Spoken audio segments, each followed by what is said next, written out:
Please, please, please, can we have Nick Aldis versus Randy Orton at WrestleMania? Aldis deserves a WrestleMania match. And also, where is John Cena?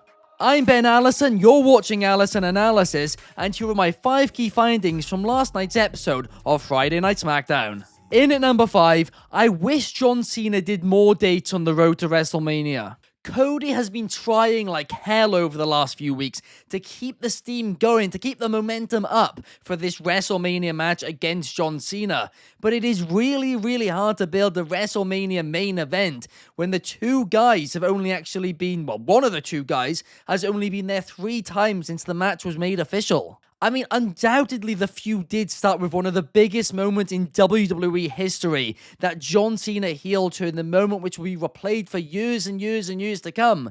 But the fact is, since then, not much has happened. I mean, don't get me wrong, they've had a couple of great promo battles, but it didn't answer a lot of the questions we had. We still don't really know why Cena sided with The Rock, how that came about. So truthfully, it still does kind of just feel like they're running on fumes from that original angle. And sure, you can do that, but it just feels a little bit lazy. It feels like we should be more hyped for this almost.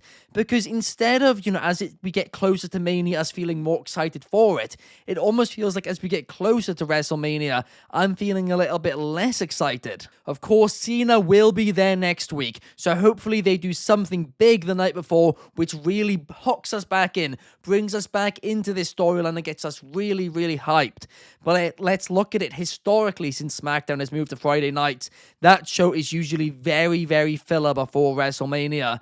I'm really not sure they're going to do any big angle. In at number 4, why did WWE spend 4 months building a 5-way tag team feud to just not do anything with it? I mean, they spent 4 months building what, in my opinion, was an incredible storyline with the Motor City Machine Guns, Street Profits, DIY, Legado, and of course, Pretty Deadly.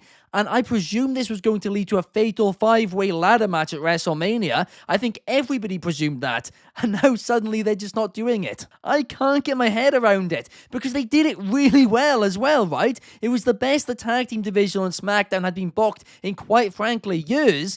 And then just nothing has happened. Plus, a ladder match is something which would have really fitted well on this card. I mean, let's be real, there's some matches which have little to no build, such as El Grande Americano versus Rey Mysterio. And I like both those. Well, I like Chad Gable and I like Rey Mysterio.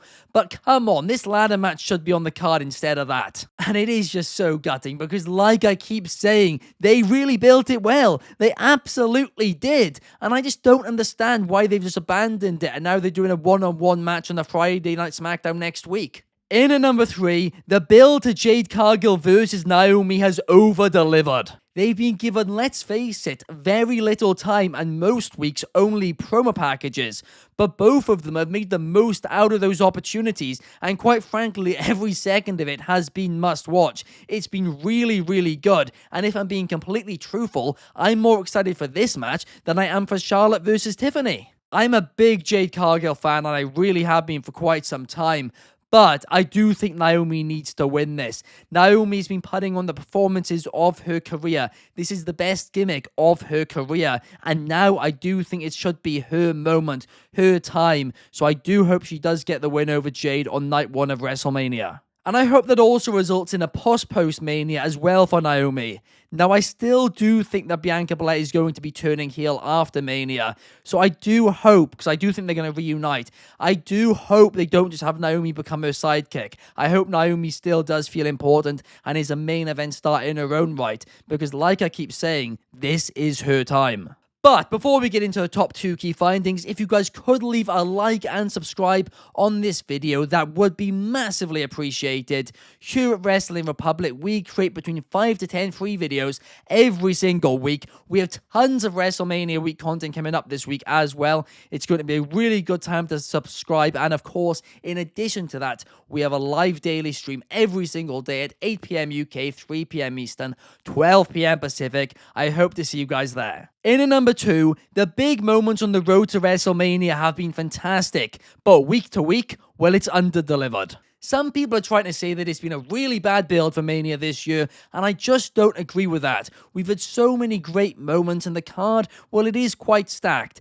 But let's face it, between the big moments, well, it has been a lot of filler. Like, it kind of just feels like they marked out the key points, they put a lot of thought into those, and then they just got a little bit lazy when they got to connecting the dots. And you can't really be doing that at WrestleMania season, or you shouldn't be doing that, I should say. Some people are trying to blame the Road to WrestleMania tour in Europe, and I just don't understand that, because almost all the talents were there, so that really shouldn't be an excuse.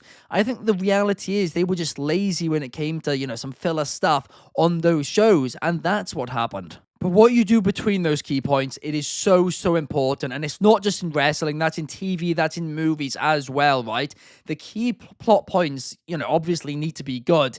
But if it's boring between those or filler between those, well, then the story's not going to be as compelling as it should be to your audience. But even still, I'm not going to be like, it's been a bad build, because it hasn't. We've had a John Cena heel turn. That in itself is incredible. That Jimmy Uso and Gunther segment a couple of weeks ago. And there's more and more and more segments like that, right? They have done a good job. It's not a bad road to WrestleMania, especially if you compare it to what we were getting like 5 years ago.